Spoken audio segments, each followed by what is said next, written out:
अगर वो आज ऐसा नहीं होता, बीएमसी ऐसा नहीं की होती तो आज ये हादसा होता ही।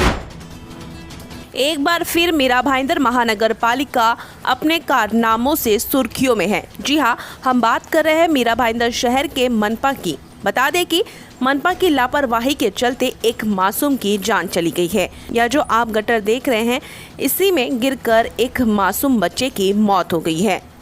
दरअसल पूरा मामला इस प्रकार से है कि एसटीपी प्लांट का कार्य चल रहा था, लेकिन वह कार्य पूरा नहीं हुआ। बता दें कि इस बार मनपा और ठेकेदार की लापरवाही ने एक मासूम बच्चे की जान ले ली है। वही बच्चे के पिता ने मनपा पर आरोप लगाया है कि उनकी लापरवाही के चलते उनके मासूम बच्चे की मौत हुई है।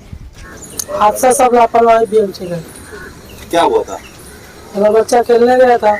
अगर वो आज ऐसा नहीं होता, बीएमसी ऐसा नहीं की होती तो आज ये हादसा होता ही नहीं। बच्चा मेरे को मालूम नहीं, मैं काम पे था। मैं जब फोन आया मेरे घर से तो मालूम पड़ा। क्या बोला गया कि बच्चा गुम हो गया। पहले बच्चा गुम हो गया तो बच्चा ढूंढने निकले, दो 3 घंटे निकल गए। मेरे तब फोन आया तो मैं दादा से निकला, तो दादा से निकले तब तक फिर फोन आया कि बच्चा नाले में गिरा। तो इसमें किसकी लापरवाही देखते हैं? आप बीएमसी का लापरवाही। आज अगर ये बीएमसी नहीं ऐसा करते, आज मेरा बच्चा ऐसा नहीं मरता। मेरा एक ही बच्चा है। वही मनपा की लापरवाही को लेकर अनीता पाटिल आगे आई और मनपा की लापरवाही पर जल्द से जल्द कार्रवाई करने की मांग की है। प्रकरण असं आहे की नगरपालिकेने इथे गार्डन तर बांधलेलं आहे। गार्डनच्या पलीकडे एक बायोगॅस प्रकल्पाचा एक प्लांट टाकलेला 2 वर्ष आधी, आणि त्याच्यात खड्डे मारलेले होते। त्या खड्ड्यात पावसाचं पाणी भरून एक डबकं तयार झालेलं, आणि त्या डबक्यामध्ये 2-3 मुलं पोहण्यासाठी गेलेली, पण छोट्या मुलांना काय कळत नाही की ते मी तिथे बुडणार आहे का, मी तिथे मरणार आहे का, त्यांना लक्षात नाहीत। पण ज्यांनी हे केलेलं आहे, नगरपालिकेची जबाबदारी 100% आहे। एक तर त्यांनी वॉचमॅन ठेवायला पाहिजे होते। जो एक वॉचमॅन ठेवला तो इथे गेटवर असतो, तो काहीच काम करत नाही। जिथे जरूरत आहे वॉचमॅनची तिथे त्यांनी ठेवायला पाहिजे तो वॉचमॅन।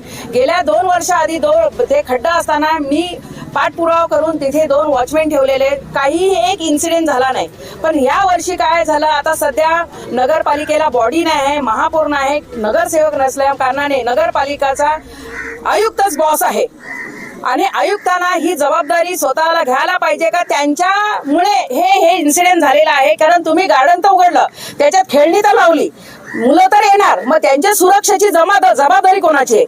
सर्वस्वी नगरपालिकेची आहे, आणि नगरपालिकाच ह्याला सर्वस्वी जबाबदारी आहे, आणि त्यांनी ती जबाबदारी घेऊन पुढचं असलेलं काम हे लवकरात लवकर 2 दिवसाच्या आत करून द्यावं, जेणेकरून पुढचा होणारा इन्सिडेंट, पुढचा होणारा अपघात होऊ नये।